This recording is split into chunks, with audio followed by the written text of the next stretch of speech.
I see we have visitors. Sergeant Nicholas Angel, Sanford Police Service. My, he is tenacious, isn't he? I'm arresting you under suspicion of conspiracy to commit murder. Oh, come, Sergeant. You should be ashamed.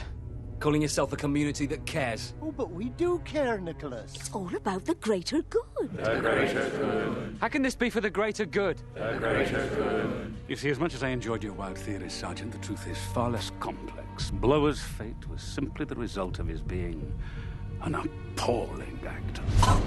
Appalling. You murdered him for that? Well, he murdered Bill Shakespeare. What? Oh. The Dramatic Society is an important feather in our cap. You couldn't let Blower jeopardize that, not when we had two semi-professionals waiting in the wings. Let's not forget that Greg was an extra in Straw Dogs, and Sherry portrayed a cadaver in Prime. Yes, I know! Martin was less concerned with the reputation of the village than he was with his sordid affair with Eve Draper. And so Eve deserved to die too? Oh, she did have a very annoying laugh. Annoying. And George Merchant? He had an awful house. We begged him in vain to make his residence more in keeping with the village's rustic aesthetic. Why? And what about Tim Messenger? What was his crime? Tim Messenger's tenure as editor of the Sanford Citizen has been unbearable. Our once great paper had become riddled with tabloid journalism, not to mention persistent errors. He listed her age as 55. When actually I'm 53. 53. Yes. What about Leslie Tiller, one of your own? Her horticultural expertise helped put Sanford on the map. Oh, she was ever so good. Cousin Leslie was a terrible shame. But it seems she was set on moving away. We couldn't have her sharing her green fingers with anybody else. Not least those heathens at Buford Abbey. If we can't have her, no one can. How can this be for the greater good? The greater good. Shut it! These people died for no reason whatsoever!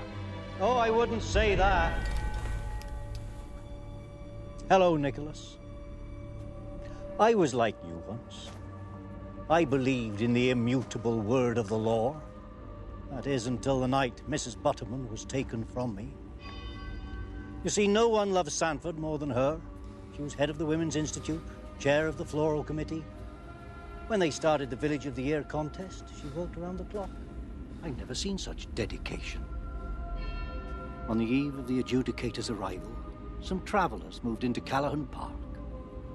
And before you could say gypsy scum, we were knee-deep in dog-muck thieving kids and crusty jugglers. Crusty jugglers. We lost the title, and Irene lost her mind. She drove her Datsun Cherry into Sanford Gorge. From that moment on, I swore that I would do her proud, and whatever the cost, we would make Sanford great again. So this doesn't make any sense. The adjudicators arrive tomorrow. We had to get everything ready. You saying this is all about winning the Best Village Award? This is the best village, Nicholas. You've seen the people. They're happy. Contented.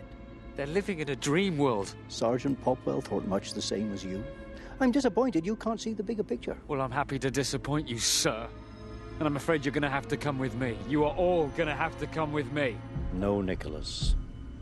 I'm afraid it is you who is going to have to come with us.